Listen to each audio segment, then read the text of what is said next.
Shedeur Sanders will be the starting quarterback for the Browns entering the season. I think that they want to know what they have in either Shedeur or Gabriel before the season is over, because there's a chance that they'll be at the top of a good quarterback draft again next year. So I think they'll move quickly to getting those guys on the field to see what type of players they will be. If Zach Jackson and him and everybody else that we talked to have said that Shedeur looks good. He looks really good. Yes. He looks better. And we got Zach that say Dylan Gabriel ain't even an NFL quarterback. That's true. So how is it that this man can't get a rep with the ones, but that non-NFL quarterback can? We all what agree with sense that. does that make? It makes no sense. The Browns just did what? Shedeur Sanders is the Week 1 starter, and NFL execs are crying into their spreadsheets. Did Cleveland just glitch the Matrix? Or is primetime now primetime everywhere? Buckle up, because this ain't your grandpa's Browns. It's Shedeur season, and chaos is officially in session. Offense is so explosive because these are serious, big-time, top-of-the-line playmakers that they have. If you can go 45-42 in the fourth quarter because your quarterback set the school record with 510 yards passing. He was flawless. Shedeur is big-time. I didn't know for sure, will it translate to the next level of competition? Yes, it might translate to the next level of competition as he can play on Sunday. The Cleveland Browns just threw a live grenade into the NFL's quarterback room. And somehow, everyone's clapping. Shedeur Sanders has officially been named the Week 1 starter. And now the entire league is staring at Cleveland like it just announced it's running for president. This is no longer football. This is a cinematic universe. A lot of the draft evaluators are stupid. Show me a quarterback who's not arrogant. You ever sit with a guy who's going to be a star quarterback? Most of them are arrogant. Most of them have a lot of belief in what they do. He's incredibly accurate. Yes, he is. He really understands not only offensive football, but he understands what you're doing as a defense. So he'll pick you apart that way. He processes quickly. Like, all those things to me are big-time attributes. And I just remember last year at this time, Bo Nix falling. People saying, hey, Bo Nix is going to be a second-rounder, and Bo Nix is not. By the way, that guy was one of the best quarterbacks in this rookie class last year, so I don't worry about what the evaluators say about Shedeur Sanders. I think the guy is a big-time player. While other teams spent the offseason pretending they still believe in QB competitions, the Browns took one look at Shedeur and said, yeah, we're not going to play pretend this year. Forget easing him in. Forget clipboard duty. Look at them numbers. And I know y'all gonna sit here and say, oh man, that just practice, yeah, okay, well, practice make perfect. Now, and what? Go on, say something now. Say something now. You can't do it. You can't. And I know it's gonna be a lot of y'all still talking trash about my dog. I get it. I already know y'all gonna do it. Y'all probably gonna say, oh, he's still number 4 on the list. Well, let me tell you something. There was a guy by the name of Russell Wilson, a 3rd round pick, that went in the preseason and went crazy and looked better than everybody. And guess what happened? He became a starter. And guess what happened after that? He won a Super Bowl. Man, stop playing with me, bro. Hey, man, look, man, at the end of the day definitely gonna end. You feel me? And right now, my boy Shedeur ending the day looking like a star. They handed him the keys, the title, the throne, and probably the social media passwords too. Because let's be honest, this man isn't just a quarterback. He's a brand launch in shoulder pads. Somewhere, there's a veteran QB wiping chicken wing sauce off his chin, staring at the screen like, you mean I learned an 800-page playbook for this? Meanwhile, Shedeur's out here launching spirals and business strategies in the same breath. One throw, 2 endorsements. Welcome to the future. Now, imagine being a defensive coordinator prepping for Week 1. I certainly never heard of no Dylan Gabriel or Tyler Shock. What the hell is that? So how is Shedeur Sanders going behind them? I'll tell you how. It's collusion. Whoa. 4 different times they passed on him. How the hell does that happen? 4 rounds. It doesn't happen to a quarterback. We've never seen anything like this before.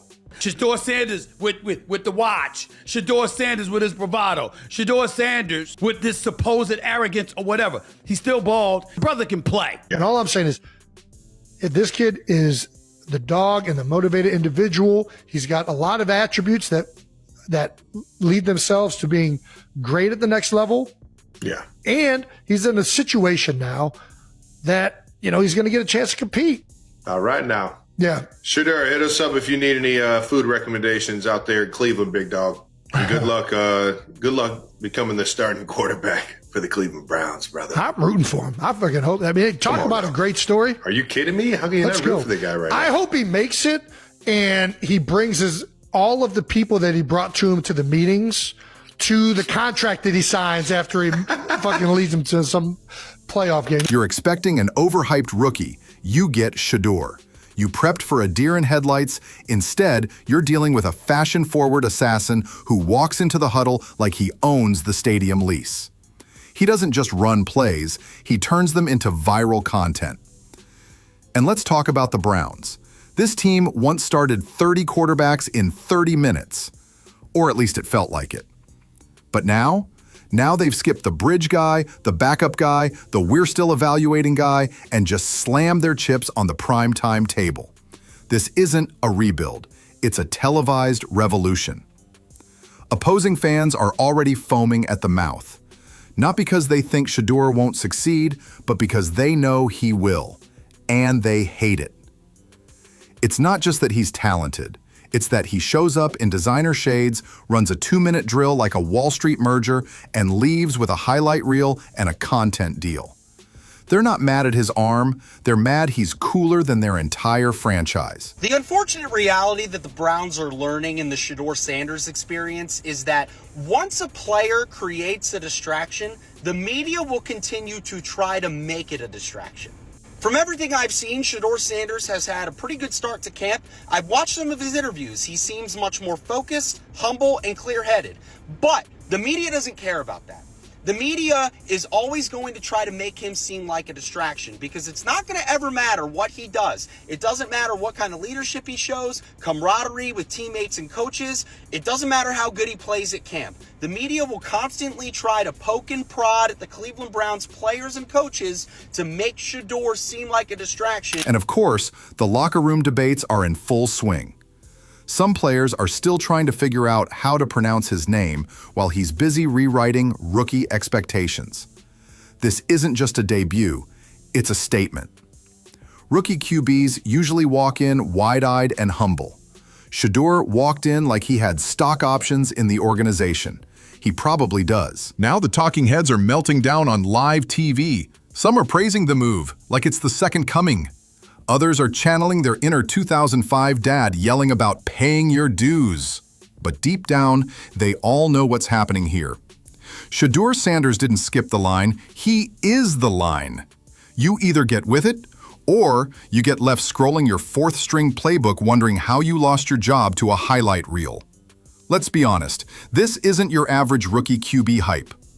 Most rookies get the polite claps and cautious optimism. Shedeur got the red carpet, full production crew, and a marketing rollout that makes Super Bowl ads look shy. And he ends up having a successful career. What is people going to say then? Because it's about performance. And that's the best part. They're going to kick the ball off, and Shedeur's going to get a chance to prove everyone wrong.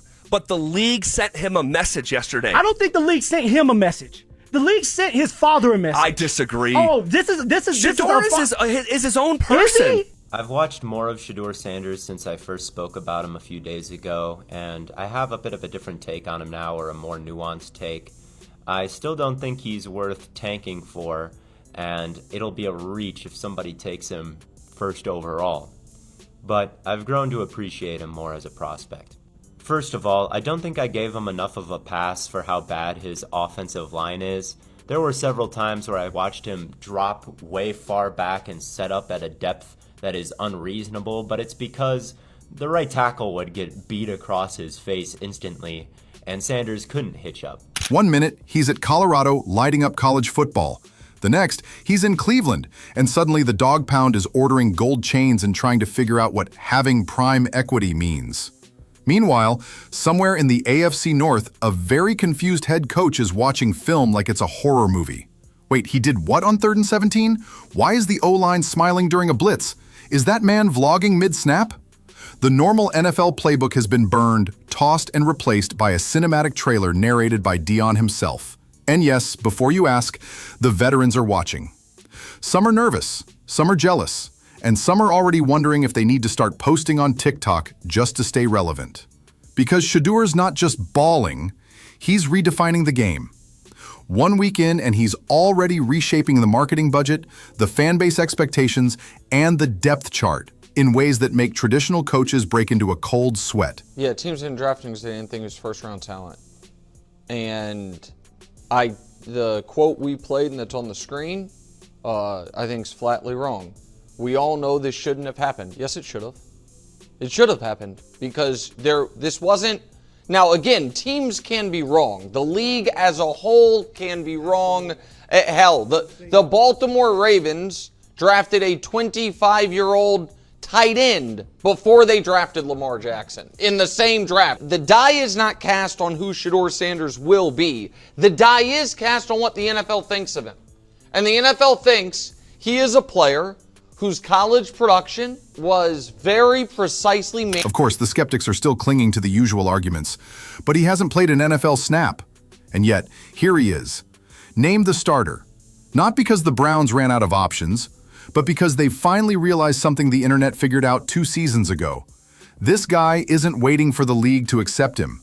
He's already built his own league and invited the NFL to join. So now, all eyes are on week 1.